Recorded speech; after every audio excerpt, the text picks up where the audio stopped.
What's good people? Welcome to Hove Views. Thank you for clicking that thumbnail. My name is Corey, and today we're going to be talking about Secret Invasion. And the big question for today's video is, why do you think people aren't watching this at a higher level? Why aren't more people watching this?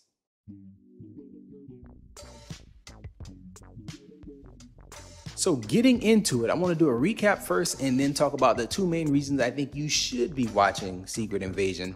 Let's get started. The episode opens with the death and funeral of Maria Hill, and that stuff is cool and that stuff is impactful because Maria Hill is a character that we've been following really since the first Avengers film, and we get all the stuff that we didn't know about her mother and about how much she believed in Fury, and you get the opening montage that kind of catches you up. All that stuff is very cool and I think is well done. The episode continues and moves into a situation between Talos and Nick Fury, and Talos and Fury are going over the things that Fury doesn't know. Talos is catching them up, and you get the revelation that when Fury left, there were a handful of Skrulls, in the hundreds here on Earth. And then when he returns, he's finally learning, we get to learn along with him that there are over 1 million Skrulls here on Earth, and they are camouflaged among us and living lives and doing things as humans would be doing them. I thought that was a good reveal. It was well acted. It was well written out. I like Nick Fury's attitude and the way that he kind of interrogated and reached the conclusion of that conversation. That stuff was really, really good. Through watching the episode, you get to see the inner workings of the Skrull Life. So you see that Gravik is the general, and you see how high up some of these people have gotten. You get to see how well they play their roles because you see this American pundit who is speaking one way on television, and then it's revealed to us throughout the episode that that person is an actual Skrull who is just playing the system and using the media and using politics to keep the peace or cause conflict at any given time. And these guys are really running the show behind the scenes. That stuff was really, really good. One of the things coming out of episode 1 that me and my wife wondered about was, does Talos' daughter know? Was she in on the setup to get Nick Fury kind of cornered and have their little counter operation fail?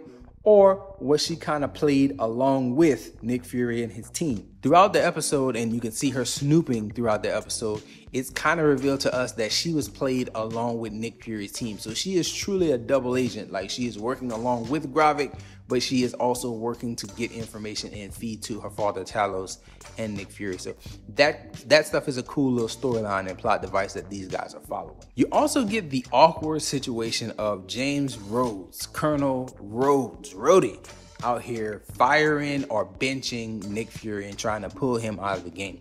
I thought that scene was really good because the thing about this MCU show is that we've been following these characters for so long now. You want to make sure that their character is in line with what they've always done. And if you remember all the way back to Captain America Civil War, you got Tony and Rhodey, and both of those guys were in line with the Accords and ready to fall in line with the government. And it just makes sense that Rhodey would be the one to deliver that news, even though Fury was the one who bugged the system and got the Avengers together initially. You see Rhodey now siding with the government and saying, hey, your time is done. You need to go and take a seat. And because we're such on high alert, this show creates such a good tension, which is a point that I'm going to talk about later. The show creates such good tension that you're watching everything Rhodey says and does to make sure that he's not slipping. So there was a moment in the conversation where Rhodey called Fury Nick, and it's like, did he just slip and tell us as the audience members that he's an actual Skrull in this moment? Or is this just him kind of being real with Nick Fury in the moment, and because he was really angry in that moment? And was it just him being real and saying, hey, I don't care about all our history, and I don't care about our blackness and us having to fight to get to these positions. You're out, and that's just it. I don't know where it is, and we'll get the reveals later on down the line, but I thought that was a cool scene, and again, in line with Rhodey's character, and cool to see two powerful black characters like taking opposite sides and not just siding together because they have that common culture together. You know these things are bound to happen in real life, so it's cool to see it portrayed on the screen as well. The biggest part of the episode, again, it feels like the show is doing really well with leaving us with cliffhangers and things that make us want to come back each week. So you get the reveal as an audience member that there's a Skrull in the house and she's preparing a meal, and then Nick Fury enters, and this Skrull is now carrying on as Nick Fury's wife, and we don't know what he knows. Does he know he's married to a Skrull? Did he get that close to those people to where he created a relationship and she puts on a good face for him? Who knows? Who knows? But that's one thing that I'm definitely looking forward to seeing in episode 3 that I'm going to go watch in the next few hours. So listen, getting to the idea of people watching this show. This show was reported as the lowest premiere of all the Disney Plus Marvel shows that have come out. And I think one of it is superhero fatigue. You know, this stuff has been going on since 2008. It's been following that one through line with all the same characters. And we've been knowing all their moves and decisions. And they've created a device in the Marvel Legacy little 5-minute trailer shows that catch you up, and they do a good job each episode refreshing you of what's happened in the lore so far and where we are here. And I just see a lot of people just getting tired of keeping up with all these people. But if you're willing to go along, I think that the show has two very strong things going for it. First would be production value. If you look at the Skrull animation from being a person to a Skrull, the practical effects on the Skrulls, very, very good, and they've gotten that down since the Captain Marvel movie, as well as the animation. It is on par with what you would see in a movie. If you look at The Flash, that had horrible CGI. If you look at Ant-Man, bad CGI throughout it. And it's like, here, you don't really have that. You have a very good blending of practical and special effects, and you have really capable CGI throughout watching it. This is high level stuff that you're looking at for 6 straight episodes, 6 straight weeks. I think that is very good. You can't tell whether these explosions are real or if these explosions are CG. We don't know exactly what's going on. The stunt work is good on the few action scenes that we have seen. And again, the transition from human to Skrull, you can tell where they cut corners and you can tell where they want to show it off. And they showed it off, I think, in episode 2, where you get all the people stepping forward. Yeah, this was at Gravik's origin where he first met Fury. You get to see all that stuff happening. And I thought that was cool. We're going to show it off here. But then you notice toward the end of the episode, the wife was in the house preparing the meal. They don't show you that transformation. That's them cutting corners. But we know what it looks like because they've displayed it so many times throughout the show and throughout the movies. So good production value, definitely a plus for the show. The other thing that I feel like that the show does quite well is that it creates intrigue. You know, normally it takes me about 3 episodes to say I'm in or I'm out on a show. You know, no more than 3. But here, after episode 1, I say this is pretty solid. This is a good start, and I definitely want to come back and see what comes of Maria Hill. Does she survive? Is this one of the fake deaths that we normally see in the Marvel Cinematic Universe?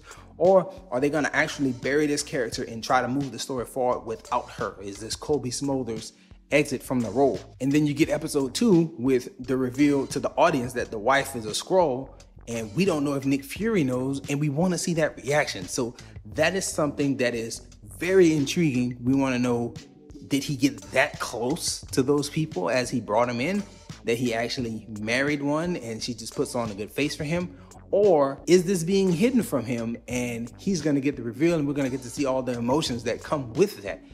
That stuff is intriguing, and that is not something that is dependent upon the superhero nature of the show. I feel like if you take all that Marvel cinematic history out and you just give me an Invasion of the Body Snatcher style story, and you get that reveal that you get at the end of episode 2, that one member of the family is an imposter and the other one may or may not know, that stuff is stuff that people want to come back and see each week. I think that is well done. I think that it's done very, very well. And I know that the superhero nature and watching this show and keeping track of all the stuff that's happened in the MCU, that could be something that's wearing on people.